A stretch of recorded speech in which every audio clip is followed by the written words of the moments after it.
As you get older, you realize more than ever that not everything needs to be shared.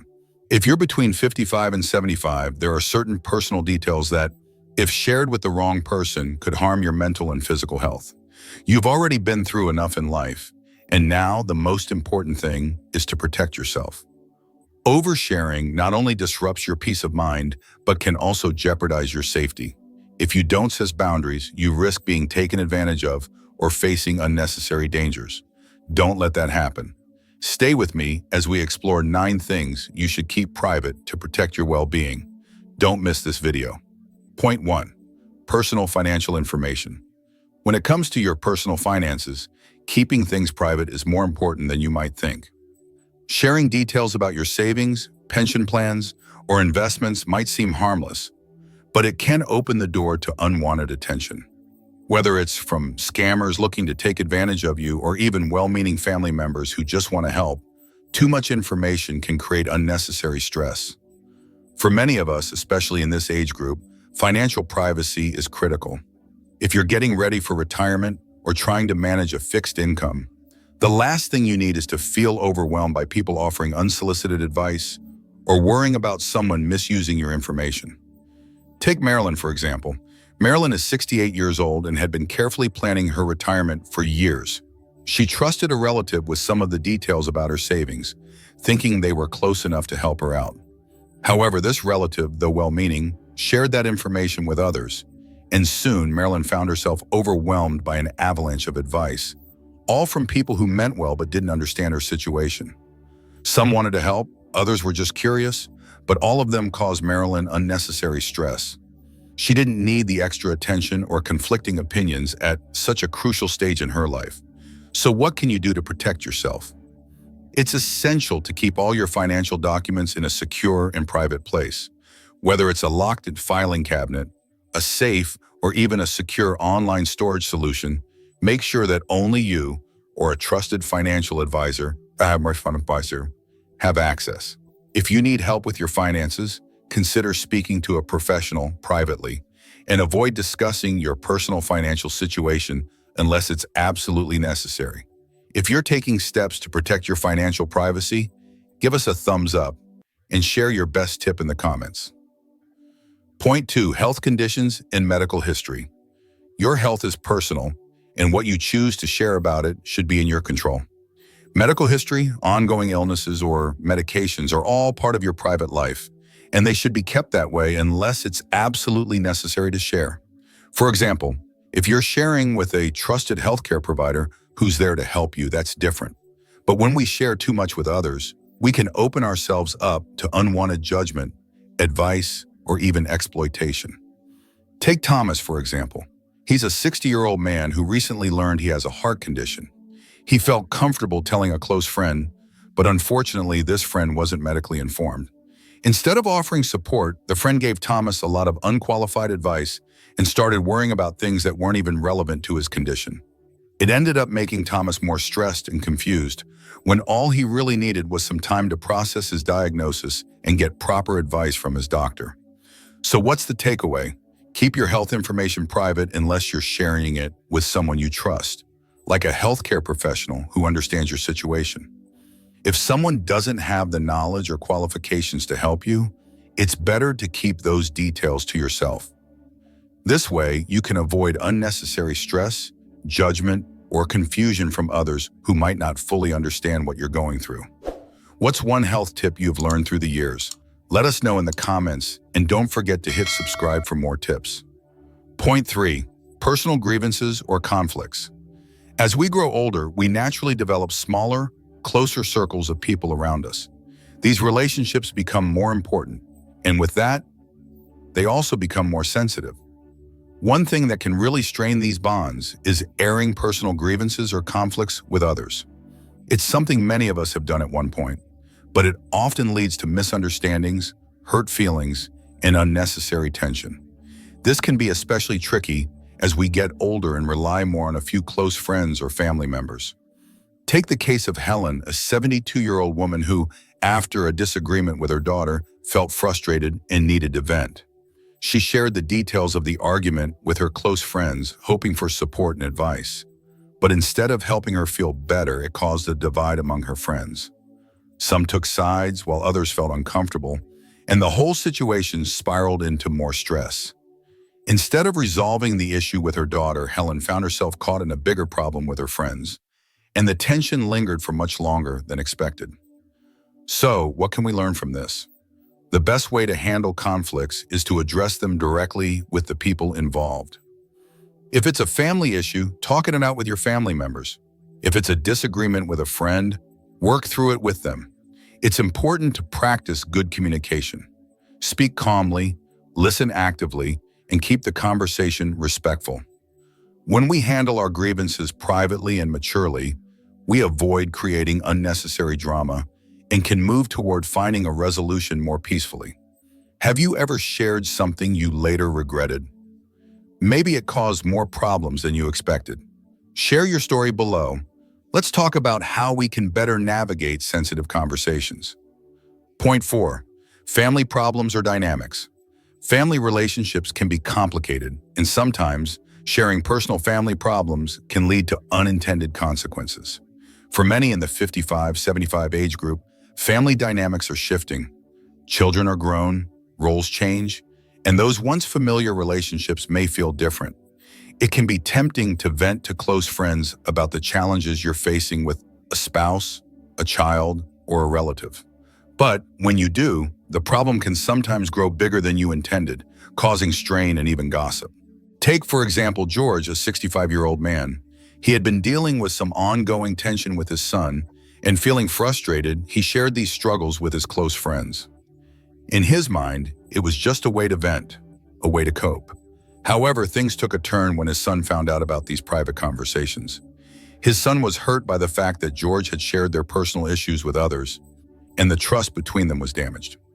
What George saw as a simple conversation for support turned into a bigger family rift. This situation highlights the importance of keeping family matters private. When dealing with family struggles, it's crucial to approach them carefully. If needed, seeking professional help, such as family counseling, can offer a safe space to work through these issues without involving others who might not fully understand the situation.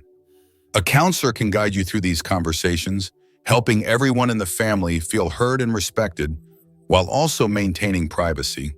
Family is everything, but it's not always easy. Have you ever had to navigate a tricky family situation? Let's chat about it in the comments. Point 5. Private dreams and ambitions. When it comes to our dreams and ambitions, it's often better to keep them to ourselves, at least until we're ready to share them with the right people.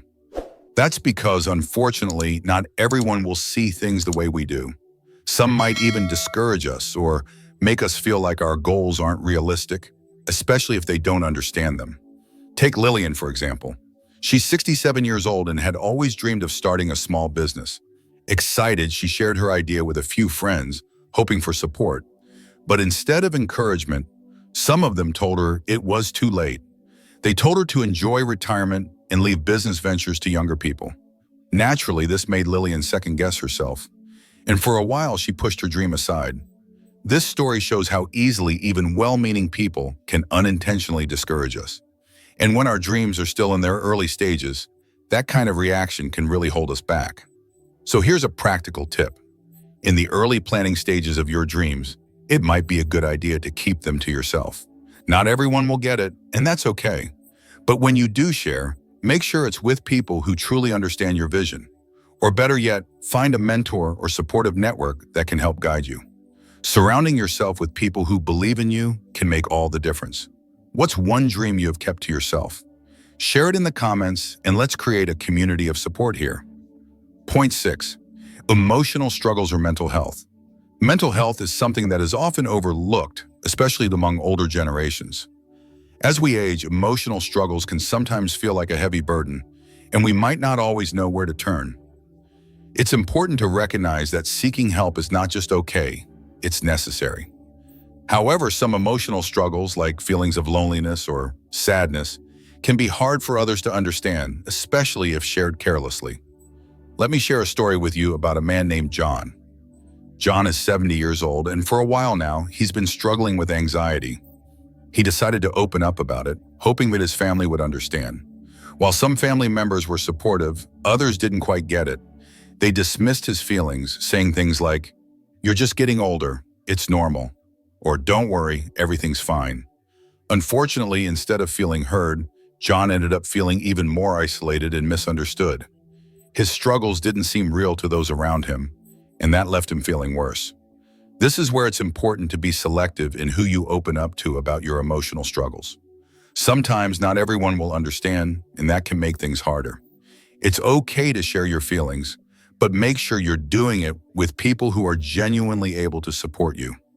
Professional therapy can make a big difference, and joining a support group with others who are going through something similar can help you feel less alone.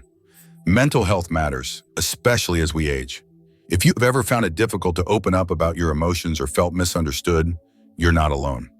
Let's support each other in the comments. What's been your experience with sharing your feelings? Point 7. Personal losses or tragedies. Losing someone close is one of the hardest things we can go through. Grief is a deeply personal experience, and everyone handles it in their own way. It's natural to want to lean on others for support when we're hurting, but sometimes sharing too much about personal losses or past tragedies can actually leave us feeling more exposed. You may end up being treated with a kind of excessive sympathy, which can sometimes make the grieving process feel even harder. Take Barbara, for example. She's 72 and lost her husband a few months ago. Wanting to talk about her pain, she shared the details of his passing with a few acquaintances. But soon she found herself being treated with constant pity, and people started walking on eggshells around her. It made it harder for her to heal, because instead of being supported, she felt like everyone saw her as fragile. The sympathy she got, though well-intended, often felt more like a barrier to moving forward. So what can you do when dealing with grief? It's important to keep your most painful moments close to the people who truly understand and empathize with you. Trusted family members, close friends, or even a therapist can help you process your grief in a way that allows you to heal without feeling overwhelmed by the pity of others. Taking care of yourself, both mentally and physically, is also key. Consider self-care practices like journaling, meditation, or going for walks to give your heart and mind the space to heal. Losing someone is never easy. Have you found it hard to deal with loss? Let's share our healing journeys in the comments. Point 8. Personal passwords and security codes. In today's world, our personal passwords and security codes are more important than ever. With the rise of online services, keeping these details private has become crucial for protecting our finances and personal information. A single breach can lead to identity theft, unauthorized transactions, or even the complete loss of access to our accounts. Take the case of Pat, a 60-year-old woman who trusted her daughter with her online banking passwords. Pat wanted to make things easier for her, thinking her daughter would help manage her accounts when needed. Unfortunately, one day Pat's daughter's computer was hacked, and the hackers gained access to the passwords. This led to a series of security breaches that not only affected Pat's bank accounts, but also her entire financial stability. It took a long time to recover from the damage. This example shows just how vulnerable our information can be. Even with the best intentions, sharing passwords can open the door to major problems. That's why it's so important to protect these details carefully. A practical tip I can offer is to use a secure encrypted password manager. These tools store all your passwords in one place, so you don't have to remember every single one. They protect your information with high-level encryption, which makes it much harder for hackers to get in. And remember, try not to share your passwords unless it's absolutely necessary. If you do, make sure the person you're sharing with understands the importance of keeping that information safe. Let's protect our privacy. What's your best tip for keeping your information secure? Drop it in the comments. Point 9. Your personal beliefs and opinions. As we grow older, especially in our 50s and 60s, we often find that peace and harmony become more important to us. The things we once felt passionately about, like politics or religion, might start to feel less urgent. Sometimes sharing certain opinions, especially strong ones, can create tension in relationships with people who may not share the same views. This can be particularly true when we're in the 55-75 age range, where we may want to focus more on the bonds we have rather than risking conflict over topics that can be divisive. Let me tell you about Edith. She's 72, and for years she had a tight-knit group of friends. They would meet regularly for coffee, share stories, and enjoy each other's company. But one day Edith started bringing up her political views during their gatherings.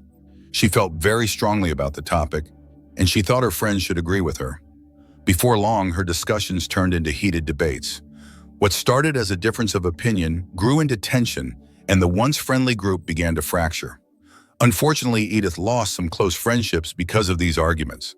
Looking back, she realized that the risk of losing friendships wasn't worth sharing her opinions in such a forceful way.